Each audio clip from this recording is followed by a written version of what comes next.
And so this figure is kind of showing the optic stream of information as it goes from your retina to the brain. So we talked about the eye. I won't focus on the nerves too much. What we're really caring about today is the visual cortex. That's where all of this fun perception happens, or at least most of it. Okay, so we good so far? Monday, crystal clear memory in your head? All right. So kind of the distinction between sensation and perception. Sensation are all of those elements of sensations you're feeling before the actual perception happens. So the smells, the sights, the sounds, all of these things before they're processed are the sensations. The perceptions then are the conscious sensory experience you have of something. So you can't have perception without some form of sensation, even if it's wrong or coming from a weird source. The question came up in the last class about hallucinogens. Those are a definite source of perceptions, even though it's not based out in the real world. Okay, so good? Okay, so now we're shifting more into philosophy for a little bit. So naive realism is this concept from philosophy that if a person doesn't know better and doesn't really think about it, they think that their perceptions directly line up with the real world. The real world is exactly as I perceive it. We know that this isn't the case, so we aren't naive. So we can talk about, okay, does sensation always equal perception? The answer is a resounding no. We'll go through an example of one case just in the classroom where this isn't fully lining up. We can also talk about perception and its relation to reality. Naive realists would think it's a one-to-one relationship. Of course, everything I perceive is exactly as how it's happening in the real world. Again, this isn't the case. We'll go through plenty of examples of why. And I actually had to be selective in the examples we cover because there's so many cases where our perception is wrong. Okay. So first, just an in-class example where sensation isn't equaling perception. Right now, just sitting in class, you're being flooded with sensations. Listening to me talk, listening to your classmates write, rustle paper, cough, all those fun things. Your vision is being bombarded with both the slide, the surrounding environment, light coming in from the lights.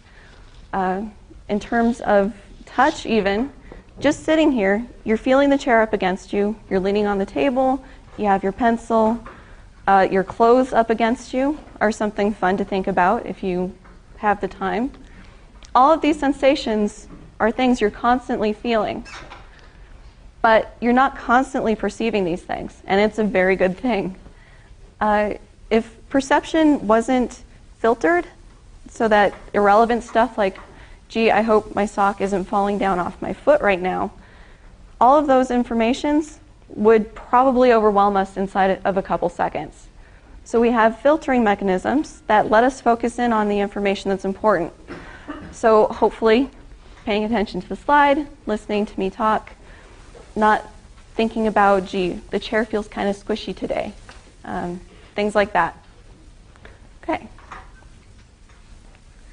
So we'll now talk about a couple examples. Yes? What would actually happen if we were to perceive everything? Overload. So the question is, what would happen if we were to perceive everything? And a good example of this is autism. So one of the current theories of autism is that they just have trouble gating information. And so part of this involves the symptom that a lot of people with autism don't like being touched. It's just too much for them. They kind of freak out and back away from the situation.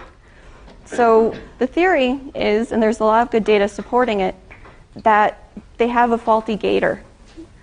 Information is getting through that shouldn't. And so they experience overload. And we can only really imagine what that would feel like, but it's got to be scary. They do not like it. It's highly aversive. So does that answer your question? Okay. Good question. Okay, so now examples where perception doesn't line up with reality. So I like to call this a psychophysical field trip. We're going to go through a couple examples, and hopefully it'll help make this make sense. So this is a motion after effect. What I need you guys to do is stare at the center of the spiral while it's spinning, and just keep staring at the center, and eventually we'll go on to the next slide.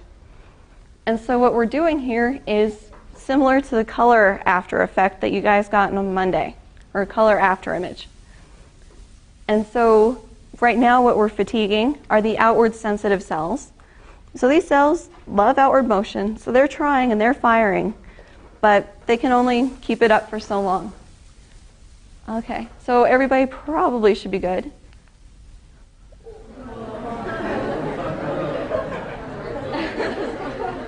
And for fun, look at your neighbor's head.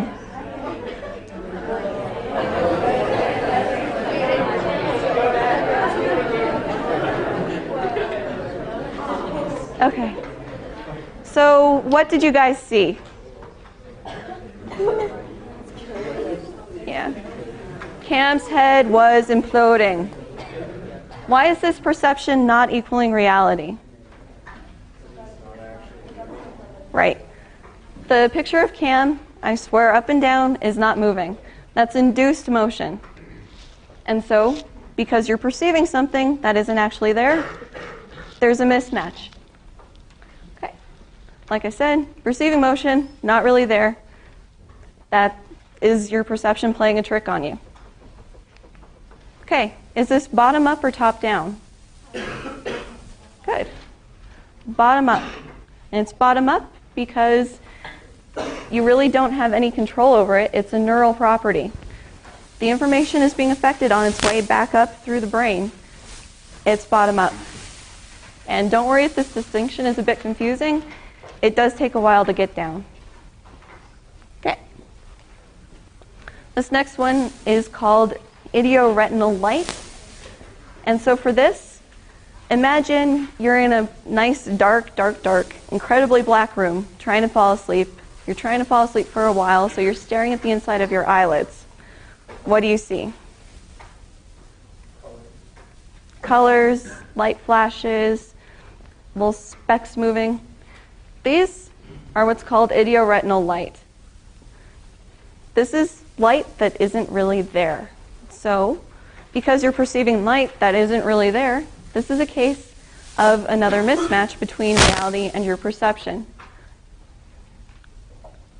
Does that make sense?